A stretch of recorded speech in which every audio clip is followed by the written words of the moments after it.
Across Newcastle and the Hunter, 2NURFM 103.7. It's that time of the week where we bring in our chef, Gavin Forman, and you can probably notice him already sort of backing off a little bit from this because the meal that Gav has brought in today, Gav... It's delicious. It's delicious. If you love sardines, it's delicious. Yes.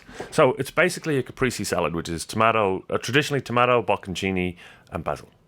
And I was fine with that. Okay. I was fine with that. So I've added Spanish onions. Still fine with that. One chili. Still fine with that. The basil's actually from my garden. Okay. And tomato marinated sardines to dress it with. Which from there it just went downhill. It just went downhill? We'll jump into that in just a sec. I know I've got to bring you in on this today because it was our Facebook discussion throughout the morning on tipping. And I know people, if you want to, fine. If you don't, that's fine. Yeah. The restaurant in Sydney that just decided that they'd whack on a 10% surcharge for bookings of 6 or more. On their website, it might say it, but again, not on the menu. It wasn't presented to folks until they were given the bill at the end of the night. It's an extra $50. Yeah. Cheeky, you for it, against it, or what? It is a bit cheeky. I've been trying to find a way in my head to justify it to protect the industry, but I just can't. It was whatever way they went about it, they executed it really badly. Yeah. Before we come in, you even tried to use the example of, well, hang on, you go to a non-your bank ATM and there's the charge there. Yeah, but they tell you. But they tell you have the option to opt out. These folks didn't get the option. So I suppose you can. You can always dispute it. Yeah. You can always go, I'm not paying that. Yeah. It wasn't presented to me at the start or on the menu. I was not aware of this. There's no terms and conditions. There's no contract here. Yeah. I'm not paying that.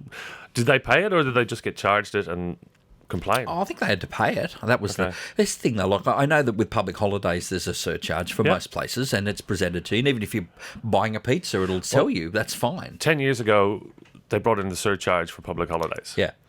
5 years ago, everybody complained, and what the industry did was they removed the surcharge and they reprinted the menu with all the prices 10% more expensive.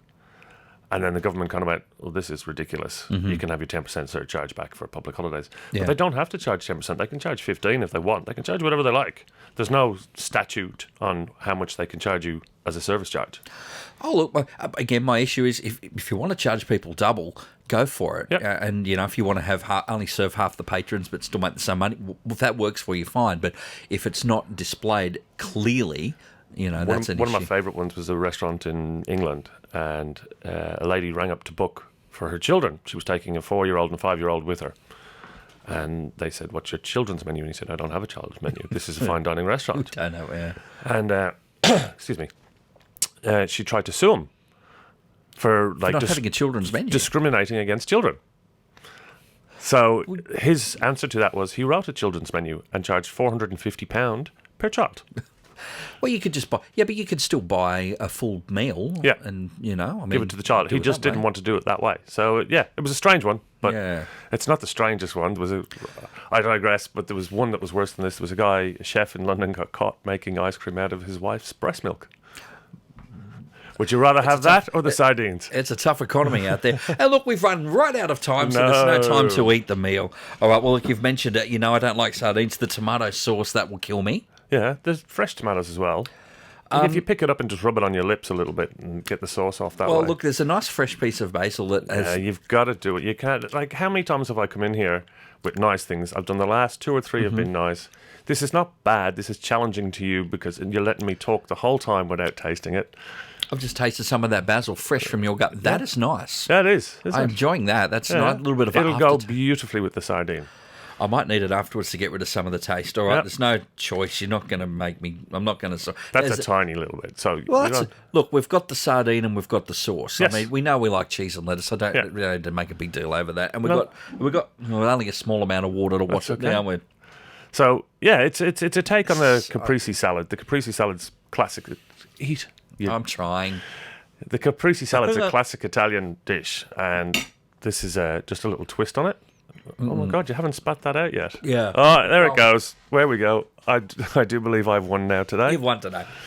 But lots of people like sardines. I love sardines on toast with a warm fennel and tomato salsa. This is a take on that and just served as a salad. I had it in there for a while. It's the best I can do. Oh Sorry. my God. I'll take some more. I'll take some more of that basil though. Okay, I'll bring you. I like that. I planted a little bit. Now I've got a huge bush of it. Yeah. It's a good start. All right. You're done, aren't you? I'm glad we did the talk on the tipping stuff before because Okay. I couldn't have got that the other way. All right, mate, it's always a pleasure. Thanks for coming in. Not a problem. Our chef Gavin Forman, you know, you love him, you like him, you just want to be like him, but you can't. He'll be back in a fortnight with us at 2NURFM 103.7. A broadcast service of the University of Newcastle.